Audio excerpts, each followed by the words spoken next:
الحمد لله وحده والصلاة والسلام على من لا نبي بعد. أما بعد فقد قال الله تبارك وتعالى في كلامه المجيد والفرقان الحميد: فأعوذ بالله من الشيطان الرجيم. بسم الله الرحمن الرحيم. والفجر وليال عشر والشفع والوتر. صدق الله العظيم وصدق رسوله النبي الكريم ونحن على ذلك لمن الشاهدين والشاكرين والحمد لله رب العالمين. بزرگان محترم اور برادران عزیز، ذی قعدہ کی یہ 27 تاریخ ہے. آج چاند کی 27 تاریخ ہے اور اس کے بعد جو مہینہ آ رہا وہ ذی الحجہ کا مہینہ ہے. جو آیتیں میرے آپ حضرات کے سامنے پڑھی، ان آیات کے اندر قرآن کریم میں اس مہینے کے شروع کے 10 دن کی طرف اشارہ دیا گیا کہ یہ مہینہ عظمت والا تو ہے ہی، لیکن اس کے شروع کے 10 دن 10 راتیں یہ اپنے اندر ایک فضیلت رکھتے ہیں. اور کیوں نہ رکھے جبکہ اللہ رب العزت نے 2 احکام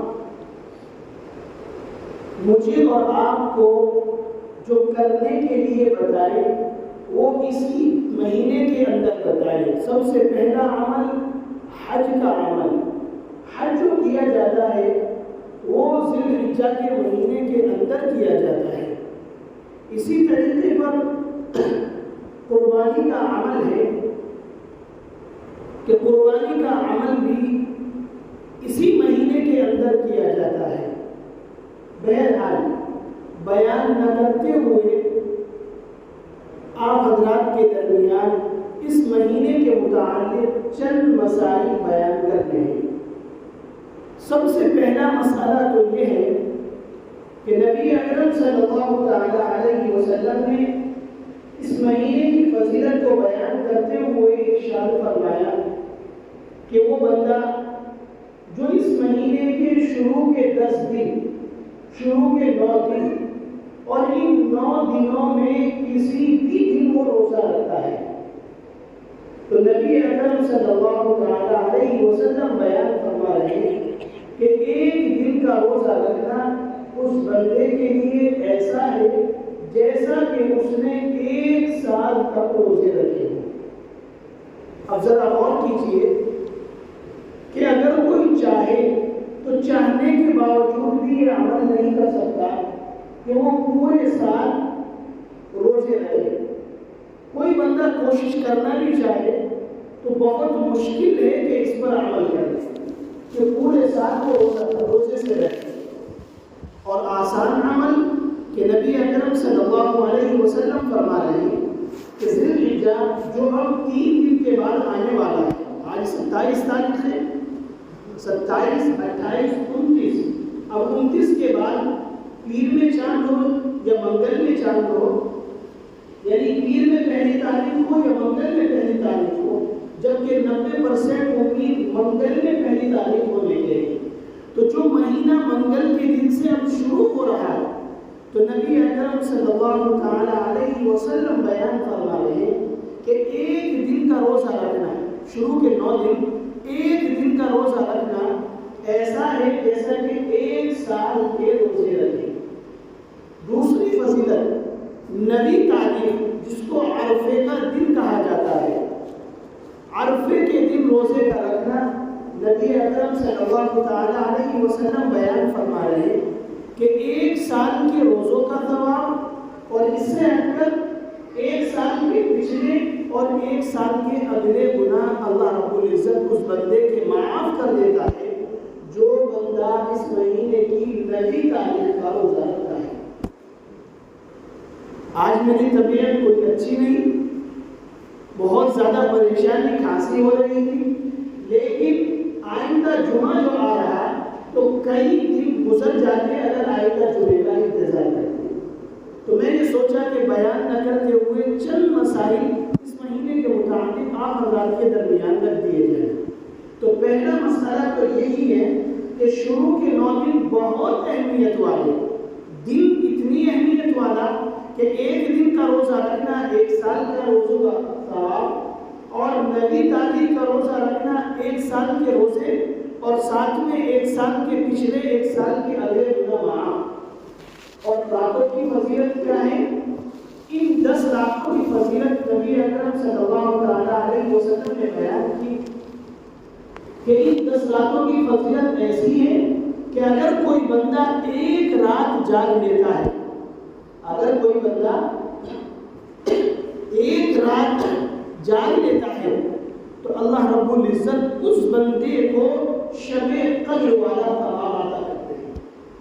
یعنی رمضان کے مہینے میں بندہ شب قدر کو پانے کے لیے 21ویں رات جاگتا ہے، 23ویں رات جاگتا ہے، اسی طریقے سے 25ویں رات جاگتا ہے، 27ویں رات جاگتا ہے، 29ویں رات جاگتا ہے، یعنی جاگتا 5 راتیں ہیں، اور جب اعتکاف میں بیٹھتا ہے تو 10 دن مکمل عبادت میں گزارتا ہے۔ کیوں؟ تاکہ مجھے شب قدر میسر ہو جائے۔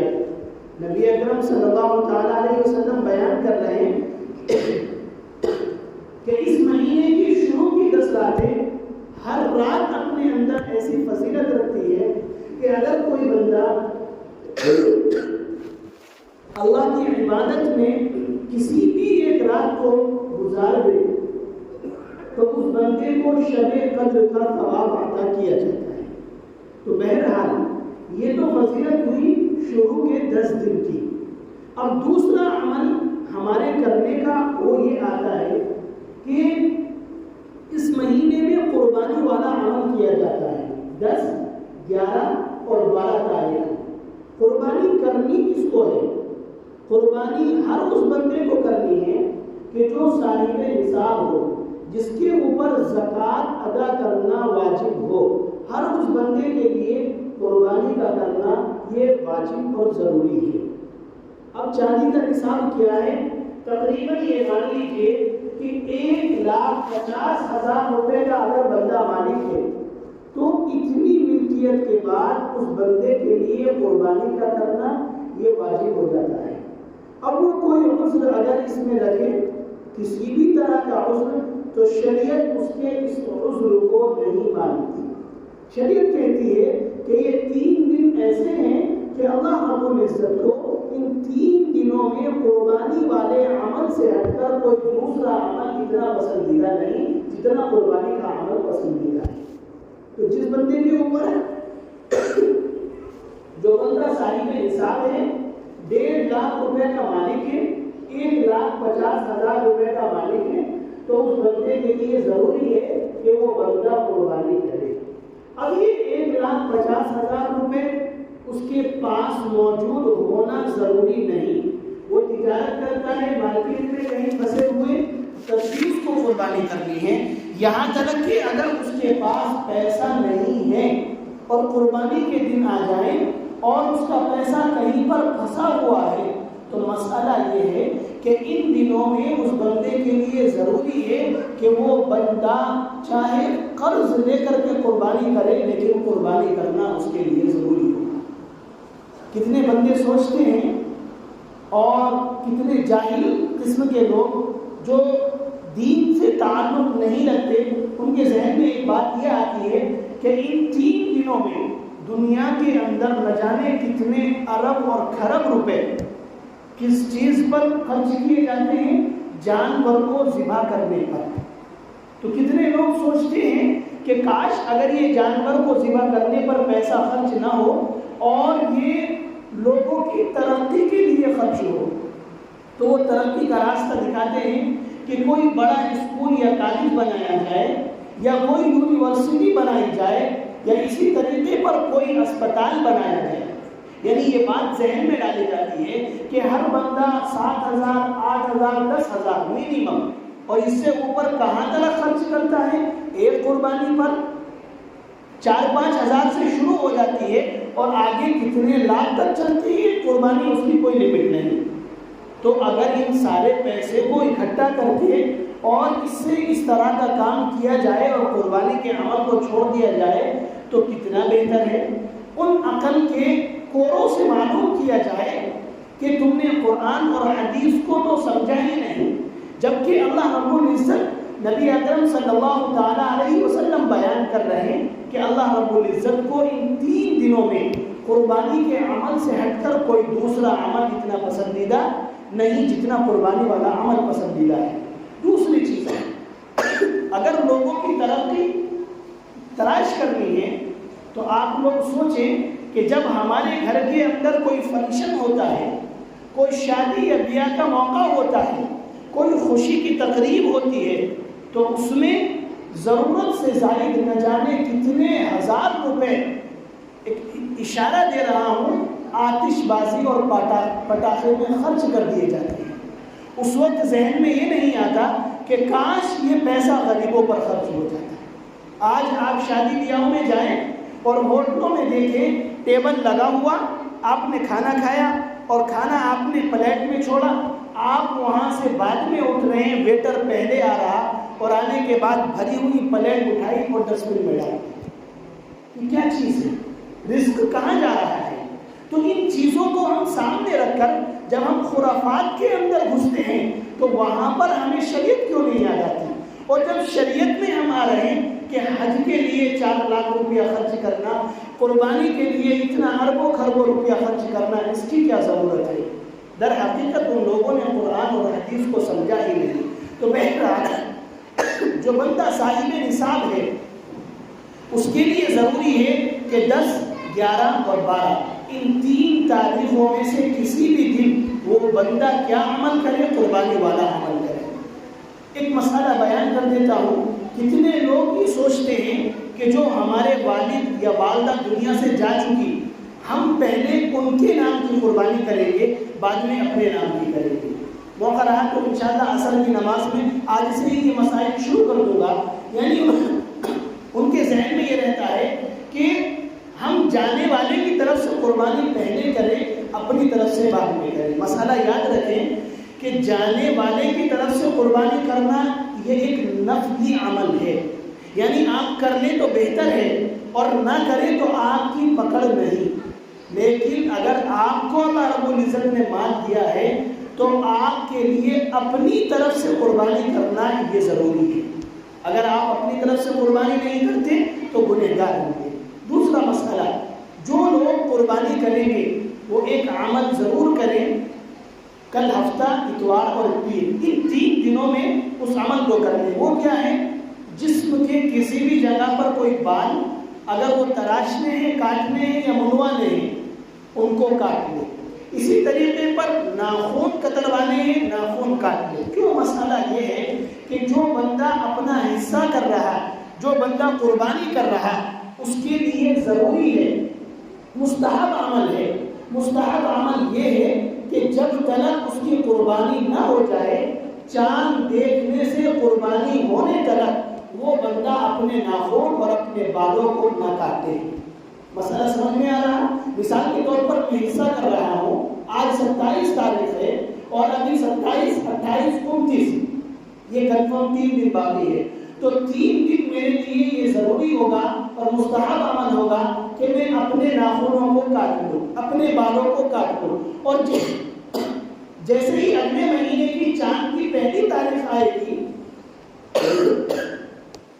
اور 10، 11، 12 میں جا کر کے قربانی ہوگی تو میرے لیے مستحب عمل ہوگا کہ پہلی تاریخ سے اور اپنی قربانی چاہے وہ 10 میں ہو یا 11 میں ہو یا 12 تاریخ میں ہو، جس دن بھی قربانی ہو رہی اس دن تک میرے لیے مستحب عمل یہ ہوگا کہ میں اپنے ناخنوں کو نہ کاٹوں، اپنے بالوں کو نہ کاٹوں۔ یہ مشابہت ہے ان لوگوں کی جو لوگ حج کو گئے ہوئے، انہوں نے اس وقت احرام باندھ رکھا، ان کے لیے بالوں کا کاٹنا، ناخن کا کاٹنا یہ درست نہیں، ان کے اوپر دم واجب ہو جائے گا۔ تو ان لوگوں کی مشابہت میں ہمارے اور تمہارے لیے مستحب عمل یہ ہے کہ ہم بھی ان دنوں میں ان لوگوں کی مشابہت اختیار کرتے ہوئے وقت گزاریں۔ تو مسئلہ سمجھ میں آیا؟ جو بندہ صاحب نصاب ہے وہ آج سے ہی قربانی کی تلاش میں رہے کہ مجھے قربانی کرنی ہے۔ دوسرا عمل کرنے کا یہ ہے، یہ 3 دن ہیں، ان 3 دنوں میں جو بندہ قربانی کرے گا، یعنی آگے اگلے مہینے میں جو بندہ قربانی کر رہا تو ان 3 دنوں میں وہ ناخن اور بال کاٹ لے۔ جو قربانی نہیں کر رہا وہ بھی اگر اس عمل کو کر لے تو بہتر ہے، اور اگر درمیان میں وہ کاٹنا چاہے تو اس کے لیے اجازت ہے۔ تو بہرحال شروع میں نے جو قرآن کریم کی آیت پڑھی اور اس میں اشارہ دیا، اس مہینے کے 10 دن جو منگل سے 10 دن شروع ہو جائیں گے، ان 10 دنوں کی فضیلت یہ ہے کہ ایک دن کا روزہ رکھنا، نبی اکرم صلی اللہ علیہ وسلم فرما رہے ہیں کہ 1 سال کے روزوں کا ثواب ہے۔ پہلی، دوسری، تیسری، چوتھی، پانچویں، چھٹی، ساتویں، آٹھویں، ان 8 دنوں میں کسی بھی دن روزہ رکھا، ایک روزہ رکھا، 1 سال کے روزوں کا ثواب، اور اگر نبی تاریخ میں جا کر کے روزہ رکھا تو 1 سال کے روزوں کا ثواب پلس 1 سال کے اگلے 1 سال کے پچھلے گناہ معاف ہو جائے گا۔ دوسرا عمل، 1 رات بھی اگر جاگ کر کے عبادت کی تو شب قدر والا ثواب عطا ہوگا۔ تو دعا کرے اللہ رب العزت ہم لوگوں کو عمل کی توفیق عطا فرمائے اور اس مہینے کو قدر کے ساتھ گزارنے کی توفیق عطا فرمائے۔ آمین وآخر دعوانا الحمدللہ۔